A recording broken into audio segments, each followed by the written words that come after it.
podcast is brought to you by the Association for Coaching, the world's leading international professional body which is advancing coaching in business and society worldwide.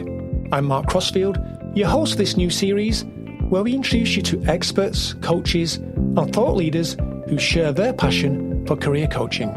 Our aim is to provide a comprehensive and informative resource for career coaches at all stages of their careers, offering valuable insights and practical advice from experienced professionals in the industry. Each week, I meet with a coaching expert and we explore an important aspect of career coaching. Hello and welcome to another episode exploring the world of career coaching. In today's conversation, my guest is Suzanne Penny and we're talking about redundancy and outplacement coaching. Suzanne is a career and leadership coach and trainer with over 20 years of experience in the recruitment and outplacement sectors. After facing 2 redundancies herself, Suzanne now supports individuals and organisations through career transitions, leadership development, team development and coaching. She blends practical and holistic support to help her clients feel happier, more aligned and empowered in their careers. So let's start the conversation with Suzanne. Suzanne, welcome to the podcast. Thank you very much. It's an absolute pleasure to be here, Mark. It's great to have you. And can you tell us a bit about your background and how you became a redundancy and outplacement specialist? Sure. So it was many years ago. I was actually at university and I remember saying to a friend of mine who had amazing, crazy dreadlocks, I said, I think I know what I want to do. I want to help people find jobs. And that took my career into the recruitment industry. I applied to Hayes PLC. And I became a recruiter and had my fix of helping people find jobs. And after about 4 years of recruiting, or about 3.5, 4 years of recruiting, my desk was doing really well, and my recruitment desk, and I kept getting directors ask for to send underperformers my way. So then I ended up in the world of training and coaching, and I became a regional training manager for them, training other recruiters, which was amazing. Loved it. And then my role got made redundant. It was a role that I loved. And I didn't see redundancy coming. And it was on the day of the London bombings. So I was supposed to be in London that day and heading up from the southwest. And instead I went to Reading. And that was where I heard about the redundancy. And I was in total shock. And I got to the train station after, and I didn't know about the bombings that day. I didn't know there'd been such a loss of life that day. I didn't know what was going on. I was in shock of having lost my job. And there were all of these, obviously, delays and cancellations of trains. And it was only a little while later that I found out what was going on, and really, really put things into perspective. And at the same time, over the course of the following weeks, I felt so grateful that I didn't have to be on that tube journey that day. I felt so perspective of, what had gone on in the world. But I also felt all these emotions, really like a roller coaster of emotions. And then I ended up going back into the recruitment industry, into another training manager role, and I loved that job. And about 3.5 years later, my whole role, team, training department, we got made redundant again.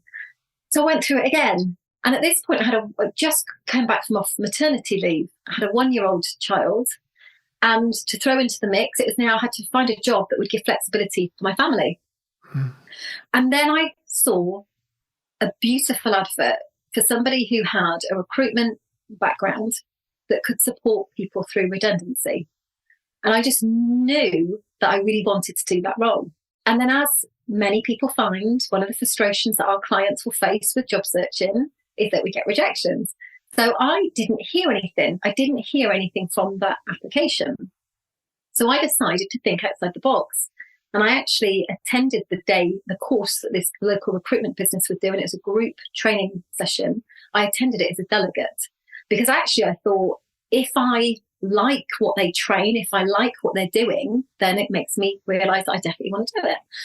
So I did. I attended as a delegate, loved the course because it was really up to date with recruitment trends and it was very supportive as well. I knew I wanted to deliver it, managed to get myself in front of the hiring manager, recruiter at the end of the day. And that's how I got into Outplacement. So I very much started with a fantastic local recruitment organisation, doing group, face-to-face and one-to-one training and coaching. I ended up supporting very senior level candidates as well for them.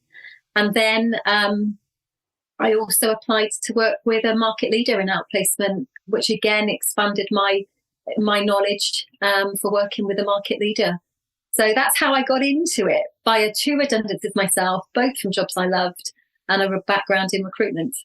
Wow. That experience of you becoming redundant twice, do you think that shapes who you are as a coach? Yeah, totally. Because I've got that lived experience. Although for any coaches out there that still want to get in this line of work, you don't have to have had redundancy to want to help people through redundancy. I think there was a really difficult time in my life a couple of years ago where I went through a huge transition at home, and I actually ended up going into a job that wasn't right. For the first time ever, I got sacked. 12 days into a new role. Never had ever left a company on bad terms. And it was a huge shock. I was a single mum at this point with 2 kids to support and 1 week's paid notice. So I remember, I would never forget that fear of having to earn and having to get something lined up quickly. And that's a fear that I see with our clients that we support with outplacement. And I think that's really also shaped who I am and why I wanted to set my business up to be able to help more people. So yeah, in answer to your question, it definitely does. When I'm working with clients, I'm very intuitive, and I can, through my lived experiences as well, can really relate. Yeah. Yeah, that lived experience is crucial, isn't it? Even though it may be a process, having that lived experience of what the client might be going through really does give you an advantage, doesn't it, to helping them in a better way? Yes, absolutely. So can you talk us through the outplacement process and describe what typically is involved in that? Yeah, sure. So, I mean, outplacement is still one of these terms that many people don't know what it is. I was with a group of business owners. There were about 15 of us around a table 2 or 3 months ago. And I asked everybody, who here has heard of outplacement? Not one person was able to say yes. So it's something that some organisations offer, but unfortunately not all. And I think many organisations think about recruitment and onboarding and having a budget for that, but they don't think about the budget for offboarding. But outplacement fundamentally is a service that they can choose to provide to departing employees when redundancy occurs.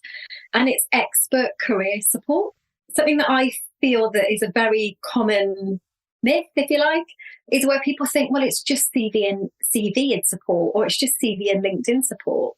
It's so much more than that. It's a process whereby we are able to work with an individual or a group of people. We can do group coaching and group training, but we can help them through the emotional impact of redundancy and navigating change. We can support them with resilience. We support with career clarity and choices, because when redundancy happens, there's often that uncertainty. And we can support with all the nitty-gritty job search stuff, job search interview side of it. And then also support as people transition into those new roles. So there's so much more to outplacement than just CV and LinkedIn profile. And I have a bit of a saying that, how organisations say goodbye is as important as how they say hello. I totally agree with that. I'm surprised more organisations don't spend more time and money making sure that last touch they have with the individual is a good last touch, and therefore they walk away with a good a good story to tell about what happened at the organisation. Even though they might be made redundant, organisations unfortunately do have to sometimes make people redundant. That's part of how an organisation works and functions. But quite often people walk away with a bad taste in the mouth, don't they? Rather than walking away with a success story of how it ended, if I can put it that way. It's odd, isn't it? Yeah, absolutely. There's almost this duty of care. What do we say? If you love somebody, let them go. Well, if you care about your employees, let them go with support. Let them go with quality support. But it doesn't just help the people affected by redundancy. It also can have an impact on the people left behind. Yeah. And in my coaching practice, I do webinars where I support those left behind. But it also, for people that are left behind in that organisation, knowing that those employees who have left, their colleagues who have left, have had proper support, that can really help those left behind as well. And it can help the employer brand. Look at some of those big names we heard the last 12 months, whereby they haven't done redundancy well at all. And they've been in the press and, people have been, absolutely irate about the way that they were treated. Mm-hmm. So I hope that there is an increase in outplacement and the importance of redundancy support. Yeah, and like you said, support for the remaining team that often feel quite guilty, don't they, about what's happened. They're left behind. The colleagues left the organisation, and that's really destabilising for a team, isn't it? Yeah, absolutely. There is a term for it called survivor's guilt. And that's another one of my life experiences that shapes my work, in that I was in a role. Again, it was a good few years ago. I was in a role whereby the directors, 2 senior directors, flew over from overseas, and they made probably a quarter of the office redundant that day. Around 13 people were called into the boardroom. If your name is called, you'll be leaving today, basically. And they were then given an envelope, and tears and tears. Some people were in tears, some people were angry. And off they went. And those of us left behind, there was like a grief and a shock and a loss in that office. And a lot of people started saying, I don't want to be here anymore. The way I've just seen my colleagues treated, I don't want to work for this company. And we ended up with it really affected the culture in our organisation. What are some of the common challenges then that employees face when they are made redundant? Let's talk about what tends to show up in redundancy situations. Common challenges that people have, I think first and foremost, can be such a shock to them. Sometimes they may see it coming, but sometimes it can be that huge shock. Other things that can really affect confidence, so that knock of confidence, it can make people not be able to see clearly their strengths, what they're capable of, what they've done. Imposter syndrome becomes rife because they're going to step out of their comfort zone into the unknown. So with imposter syndrome, we often have an army of limiting beliefs. They really come up to the surface. And then it can almost be, some people will assume, well, I'll go straight into the same type of role because that's what I know. And other people will have so many ideas that they are struggling to then choose a direction. And as you know, Mark, if one of our clients doesn't know the target on what they're going to target, it's very hard to conduct a really good, successful career transition, a targeted job search, a targeted networking strategy, etc., if they don't know what they're aiming for. So all of those type of things that we support with. And then, of course, and I know we will have both seen this, Mark, where we'll have clients that haven't had an interview for 20 years. They might not have got a CV. And it's not just about those things. The job market has massively changed. Recruitment methods have massively changed. The amount of clients, even managing director level, that have said to me, I don't have an active network because I've not needed one outside of the organisation. So I have no network. So there's various different challenges that people face when it comes to redundancy. And of course, like I mentioned, the finances of I need to earn. So there's that worry of, it's almost like when you're in career transition, it's almost like you're on a journey and you're going to head somewhere, but you don't know where you're going, or you don't know when you're going to get there. And there's going to be days where it feels really choppy water. So outplacement is there to support through those times. Yeah, and you list it's a long list of things that might show up there, and lots of decisions to make. And as you point out, confidence is often at a low point. I mean, how do you deal with the confidence issue? Because that if they can deal with that early on, that can really help with decision making, can't it? Yes, I'm a true believer that redundancy is redirection. So if we look at things like confidence and resilience together, so reframing with mindset can be really powerful work that we do with clients, and helping them to see that this is an opportunity for positive change and that it's out of their control. So, with the whole confidence, I think some people feel like it's just happened to me. It can be harder for clients where it was their redundancy and not their whole team or organization. But ultimately, in terms of their confidence, thinking about things like, well, their strengths, identifying their strengths, their achievements, their self-awareness of all these amazing skills and expertise that they have often gets forgotten because of the stress of redundancy. So there are techniques and tools that we can use to help them to bring these to the surface. I don't know if you want me to mention any, I'm happy to, but there's certainly work that we do as coaches. A big bit of it is around mindset and confidence. Mm-hmm. Yeah. And certainly, as you say, it's the three P's, isn't it? It's not personal. Companies do this, and unfortunately, that's how they survive. It's not permanent. You can find another role, and you can use this as an opportunity to look for an even better situation.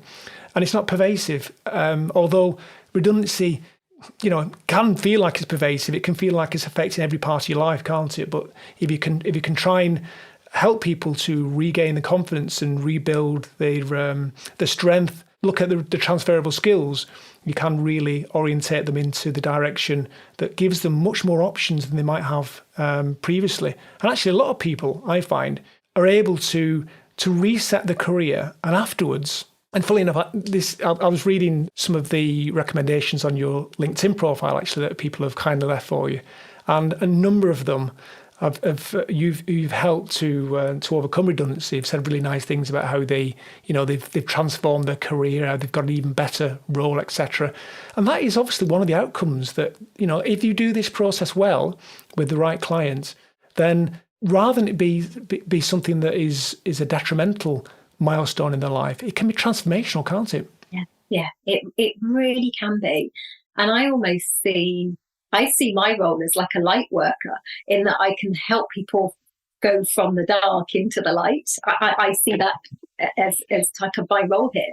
And I remember just before I set my business up, I had a message through from a previous client from probably 6 years ago. I supported her.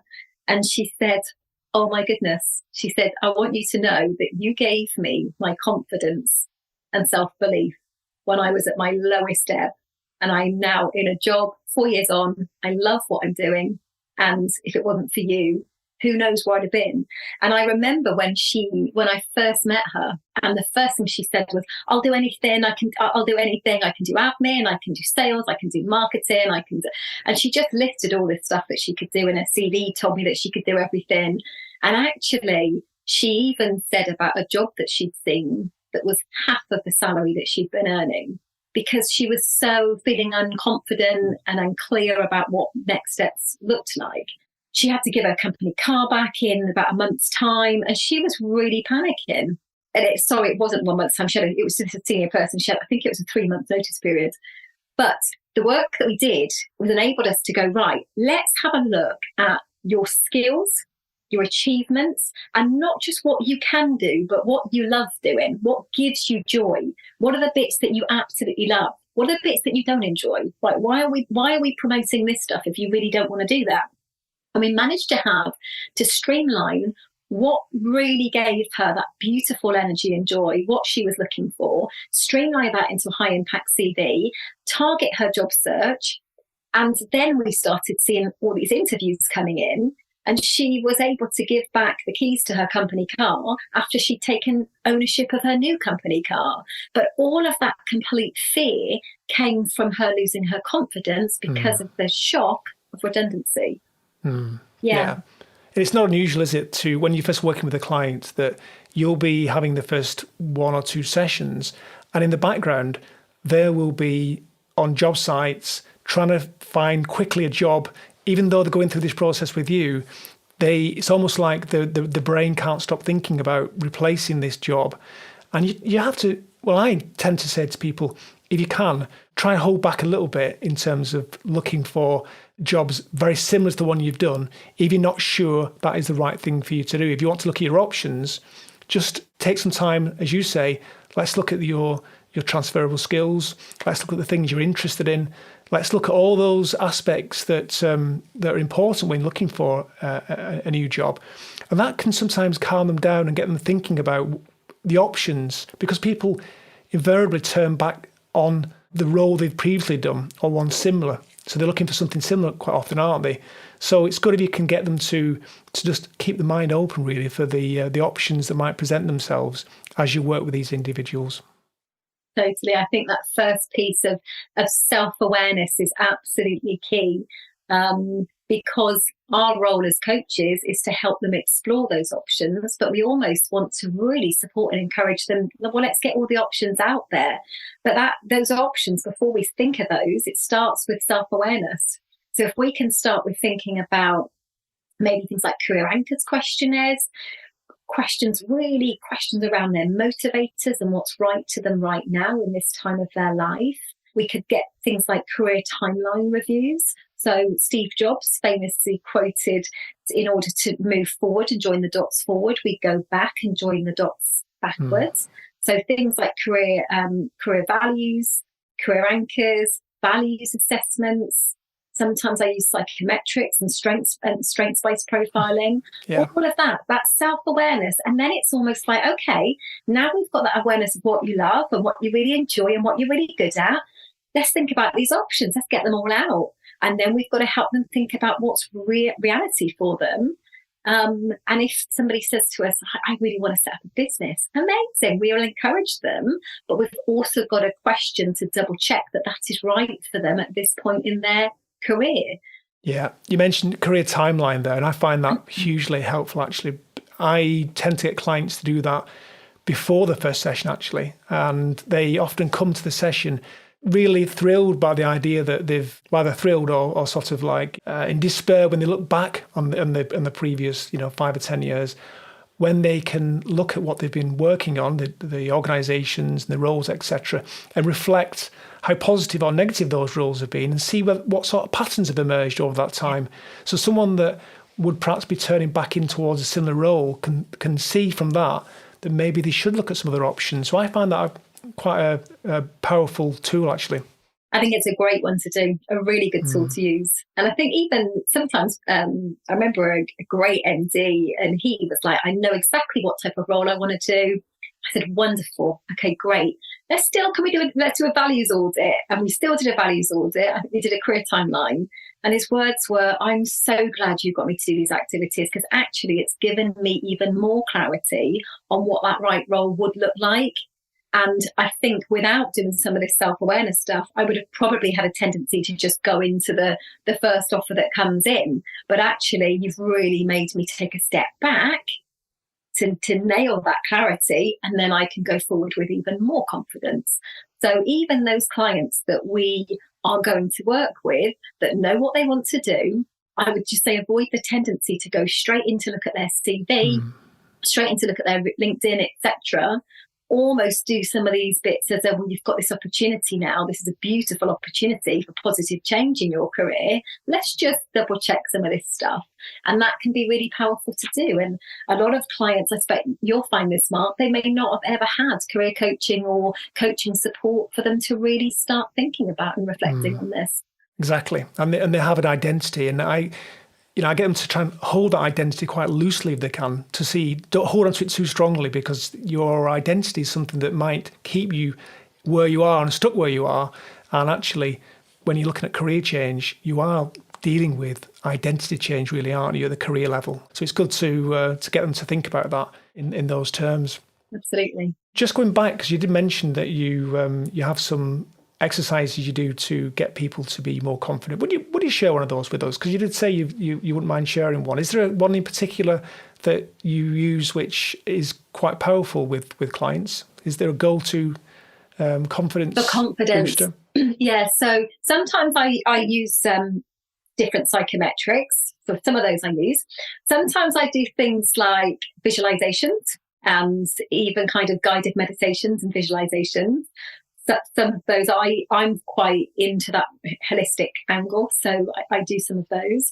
So here's something that I always think about, right? So we tend to have 50 to 60,000 thoughts per day, and not all of them are helpful. That's what I've been reading about neuroscience. We have lots of different thoughts per day. When we're stressed, it increases, having more negative automatic thoughts when we're stressed. So I call those gnats or ants. So I always say to clients, right, these gnats that are like annoying buzzing insects around our heads, negative automatic thoughts, let's have them all out there. What are they? So clients might say things like, I'm rubbish at interviews.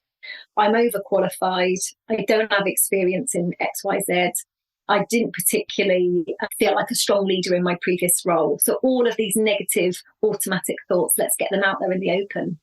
And then let's use, and I use kind of CBT little techniques to almost say, okay, so we know that our thoughts and our beliefs, they'll affect how we feel about ourselves, and they'll affect our actions. So let's reframe some of these thoughts that we're having by getting them all out in the open. Let's have a look at, is that, so if somebody says I'm rubbish at interviews, is that a fact? Have you actually been told that you're awful at interviews? Where is this coming from? So we start unpicking where those thoughts are coming from, and then we can start having a reframe for a more positive story, and that then affects confidence. So I use almost sometimes positive mantras with people, positive affirmations and mantras. So that's all around those kind of thought process. And then there's also little things. So if somebody's lost their identity and feeling unconfident because they've lost that identity, well, then let's encourage them to look at other things like voluntary work. That can really improve people's confidence, as can looking at, upskilling and learning. And it's something that they're not so confident because they're feeling is out of date. Well, then they've got this beautiful time right now. It doesn't always feel like a beautiful time, but in order to learn, because like you said, Mark, it's temporary. So remind them that career transition is temporary. And sometimes I'll say to a client, you've almost got this opportunity. Look, what would you tell yourself in a year's time, looking back to this transition time? What would you tell yourself now? And people would say, that it was an opportunity for me to get a bit fitter, or an opportunity for me to have done whatever I wanted to do and been putting off and learning. Okay, so this is a perfect opportunity to do that. So there's almost this mindset reframing. We can use things like CBT, and we don't have to be a CBT therapist to know some basic things in terms of let's reframe these thoughts into more positive. Whether we want to do something like a visualization with a client, sometimes I literally on a Zoom call, if it's virtual or face to face, will close eyes and I'll take them to another little world with me. And a client the other day, 2 weeks ago, she said, oh my gosh, that's life changing. But from that, she felt a lot more confident, which was beautiful. And then sometimes it's the nitty gritty, right, as well. So sometimes if they say, I'm not feeling confident because I'm getting all these interviews, but I'm getting picked to the post. Well, there's a real positive. So the positive is you're getting the interviews. These companies love the look of your skills and expertise on paper. You're halfway there. They like that, but that bit's working really well. So let's focus on the interview techniques. Or if they say I'm feeling unconfident because I've sent my CV to lots and I'm not getting anything back. Okay, let's have a look at this CV. Let's really target what's working and what's not. And sometimes we can get a quick fix, and other times it's deeper things to work on. Yeah, I think that's good, actually, that support with those things you mentioned, interviews, applications, CVs, etc. It's having someone at your side really supporting you through that, which can be really helpful.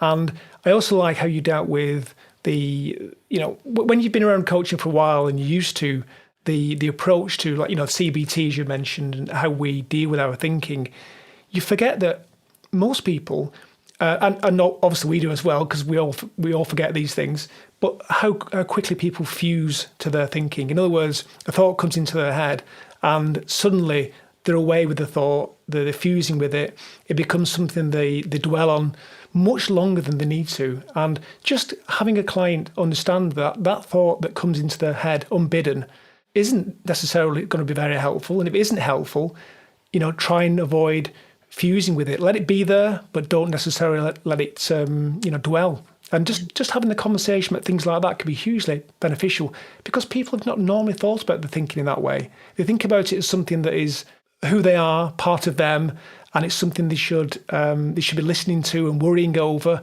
But in reality, our thinking shows up unbidden, and quite often it's quite unhelpful, isn't it? Yeah, I remember reading, it said, when neurons fight fire together, they wire together. So these ants, whether you call them ants, automatic negative thoughts, or gnats, ants and gnats, they're so annoying, but they do happen when we're going into that unknown territory. So like we said, our brains are wired to keep us safe. Safety of the team we know, safety of the company we know, the job that we've known so long. And then we're going to see clients looking to the unknown, and that fear of the unknown. And it's natural because our brains are wired to keep safe. So we've got to go into that unknown territory. So we're supporting clients through that time. Yeah. And that's why outplacement can be so beneficial and so important. Yeah. And also, I think when people enter this process, they think that they've not much control over the process. In fact, they don't think they've much control at all. But I always say, if you think about it, you do have control over lots of different aspects of what happens next. You've got the control about how positively engage with a career coach, how you show up, what options you look at, what attitude you bring to those sessions.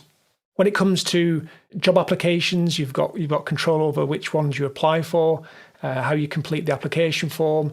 Interviews, you've got you're in control of the preparation.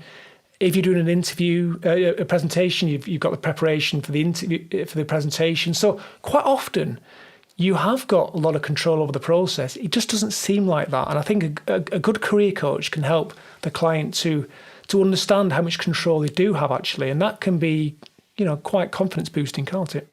Yeah, definitely. And it can be really good for us to do. I don't know if you've heard of the circle of influence. So I'm sure many listeners will, but whether you have or haven't, I remember being shown it many years ago when I was working in my recruitment career, and it can be really powerful to almost to get the clients to list all their worries and all the things that are going on with their job search that they're worried about, concerned about, keeping them awake at night. Get it all out in a list and then say, right, of those, which are the things in your control? Which are the things that you have got control over? And what actions can you take for those things in your control? What are the things that you can't control that you can influence? So they may say, well, recruiters don't call me back. Okay, so that's not in your control that they're going to definitely call back, but how can you influence them? And then that outer circle, out of our control. Yeah. So what are the things that we're worried about that are completely out of our control? And actually, quite often, our clients will end up saying, all of this stuff here I've been worrying about, but it's not in my control. Okay, so as human beings, we often worry about things not in our control. So those are the bits we've got to let go. But we'll very much then focus on what actions can you take for the bits inside your control or inside your influence. So doing that circle of influence with clients can be really beneficial for them to realise what is not in their control. Yeah. And if you introduce that early on in the sessions and you find your client drifting back to things they can't control, you can gently encourage them to re-look at the model, can't you? And just remember the conversation we had. Let's focus in this area. So I think I like that. That's good because you can bring them back to that, can't you, as the sessions progress? Yeah, totally. So that's good. Yeah. Well, obviously we're 2 or 3 years past the worst of the pandemic. How has that impacted, do you think, redundancy and outplacement practices, and maybe what are some of the key lessons that we can learn from that? I think the pandemic has shown all of us that redundancy can happen to any of us at any time to any professional level. So we saw on LinkedIn, and we still see on LinkedIn, so many green banners of people of all different levels shouting out to their networks with their flair posts, announcing redundancy, what we're looking for. And I hope the pandemic, I hope something positive comes out of it in terms of our industry for realising the emotional impact that redundancy has on people. I saw a statistic that people who experience redundancy are 5 times more likely to suffer with mental health challenges. So I hope that it has made organisations aware they've had redundancies that they've taken place. Can we budget? Could they budget for outplacement, for offboarding? So I hope is one trend that we see. I am a firm believer in practical and holistic. So I think that blend of proper support can be so beneficial. And then look at how else it's changed our industry. We have the ability now to reach people no matter where they are. So there's been a huge rise in digital, in Zoom facilitation. So there's, if an organisation can't find a local outplacement provider, well, there's no excuse really. So those are some of the key things. I think, virtual worlds is here to stay. The great thing that we can provide digital support to people, but I really hope that the digital support doesn't take away the human support. I think being able to offer that space, that supportive space to people is so important. And I think we're going to, the pandemic is, we've seen that worst of that time. But I think in future, redundancies always took place, and they always took place before. As you know, before the pandemic, we're going to see an increase in AI and other disruptions within the labour market, although it's good signs that the labour market is looking stronger, so that's good. But I think there's a few trends I've noticed. Anything else you would add there, Mark? Well, I think it was interesting the hybrid working that we've got used to now. I worry about that and how easy it is for organisations to make people redundant. Perhaps if they're not as obviously working in the organisation building in head office, if you like, if they're on hybrid situations. I worry that might make it easier for organisations to release people and not maybe feel the impact of that as much as if they were in the office and they could see them day to day, walking from one office to another. So I don't know whether that's going to manifest itself in organisations making people redundant with less care maybe than they did in the past, but it does worry me a little bit. Yeah, me too. And I think the other bit that is harder for individuals and for our clients affected with redundancy is them starting a role in a remote team or in a hybrid team where they don't get to see and make those relationships. It can be a lot harder for people to transition. So any support that we can give as coaches to help them into those new roles can be highly beneficial as well. Yeah, I totally agree. I do worry about graduates spending, the 4 or 5 days working at home rather than being in the office. And, I really encourage them to try and get in the office as much as they can. And because there's things you can't learn over a Teams meeting. You can't watch how people operate in the workforce and, how your manager operates and your colleagues. You can't see them like you would a fly on the wall because you're on Teams and it's not quite the same. So I do worry about that. And I think graduates should try and get in the office as much as they can, really, or anybody starting a new position, because that way you learn more about what working in an organisation is about because you learn from other people. Yeah, totally. And I do leadership training, but I have a belief that we're all leaders, really.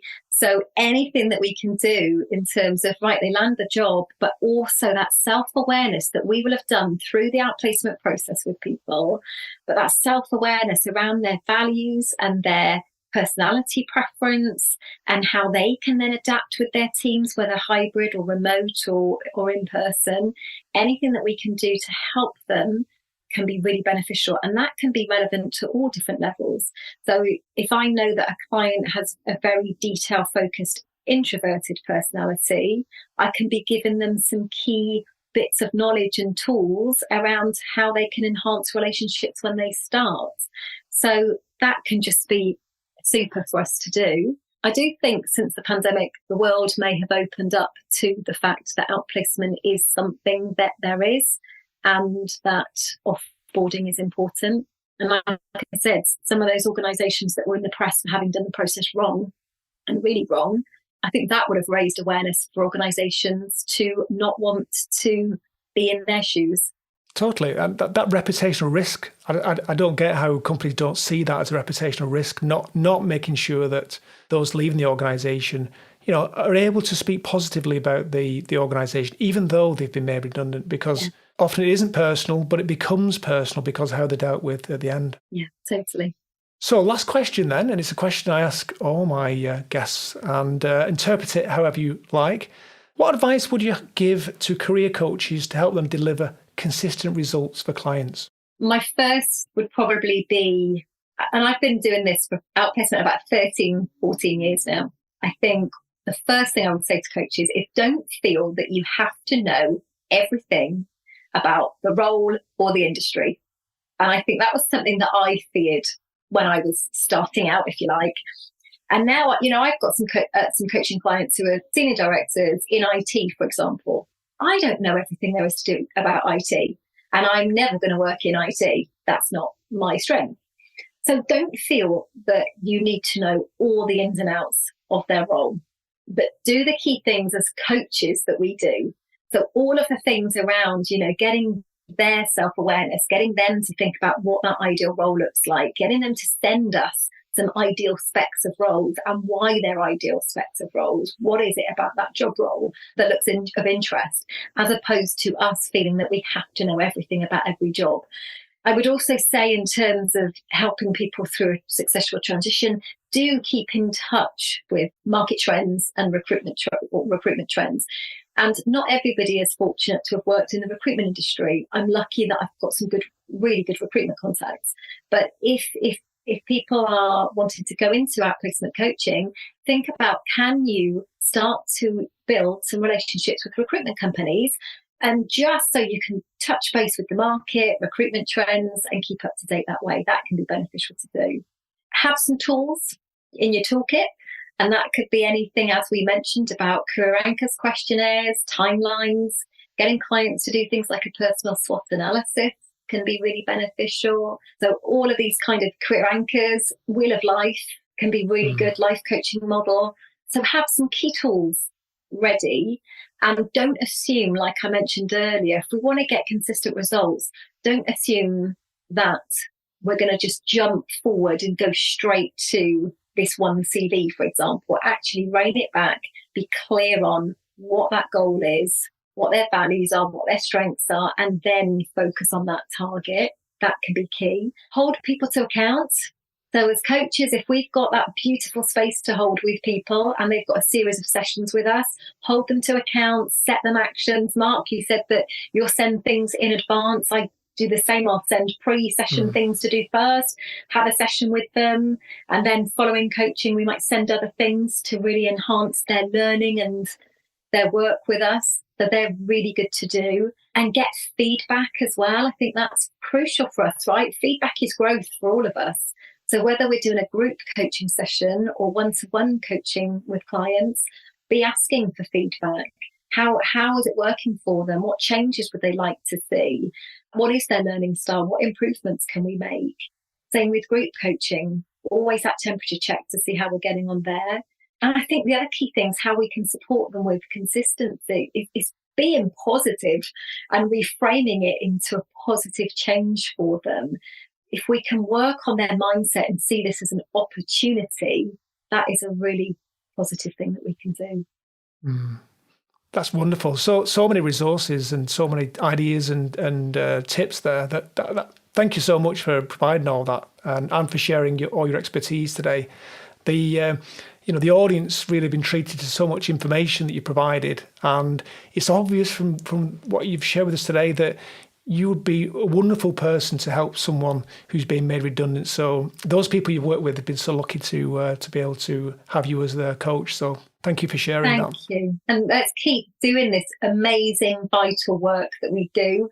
And I think do it from a heart space as well, because if we do it from a heart space and we genuinely want to help people, it's a beautiful thing to do. And if any listeners want to connect on LinkedIn, I'm always open to receiving connections from people who love the similar type of work that we do, Mark. Yeah, is that the best place that people can connect with you, LinkedIn? Is that where you want them to? LinkedIn is where I tend to hang out. Yeah, LinkedIn is my main social media platform. Yeah, and you've got on your calling card there's like a blue butterfly, isn't there, on your LinkedIn profile? I've got my blue butterfly, and I will this is very woo, but just before I set up my business, it's a lovely story. I'd like to just share this. Just before I set my business up, I kept drawing butterflies, and I kept seeing butterflies. And there was one day, And when I set my business up, it was very difficult circumstances. I was exhausted from homeschooling, just gone through a divorce, and to then set up a business in the circumstances was difficult. And I remember saying out loud one day, I can't do this. I can't do this. I said it out loud, and a butterfly flew into my house right next to me. That's never, ever happened in my life. So that one day where I said, I had that self-doubt of I can't do this, see a butterfly come next to me, I felt that was a sign to say this work is needed in the world. So it's definitely a butterfly. The butterfly is staying in my brand. Yeah. Yeah. I mean, it's hard not to see that as a sign, isn't it? Really, given it's quite a rare situation, really. Yeah. It's never happened before. That one day of doubt, it was beautiful to see it. So yeah. Well, thank you for sharing that story. And again, thank you for being on the show today. And in summary, I wanted just to say what we've been talking about. We've been talking about redundancy and outplacement coaching. And Suzanne shared with us a whole lot of experience from a career coaching perspective, the redundancy and outplacement process and the common challenges employees face when they are made redundant, as well as how she helps them through this difficult time. Suzanne also addressed the issue of identity tied to one's job and how she helps clients redefine themselves after redundancy. And she offered advice on how coaches can help clients regain confidence to move through the outplacement process and to seek out new opportunities. And you give us some really good tips on how to do that. Finally, Suzanne shares some success stories and case studies from her work, highlighting how she helps clients navigate their way to new career paths. So once again, thank you, Suzanne, for sharing your insights with us today. Been a pleasure. Thank you so much for inviting me. And very grateful. Thank you. Thanks, Mark. Thank you. Thank you for listening to another podcast by the Association for Coaching. For 20 years, our purpose has been to inspire and champion coaching excellence, advance the coaching profession, and make a sustainable difference to individuals, organisations, and society. To find out more about the AC and our member benefits, follow us on LinkedIn or explore our webpage at associationforcoaching.com. There you can keep up to date with our latest podcast episodes, enjoy the wealth of digital learning offerings, and gain insight from our Coaching Perspectives magazine.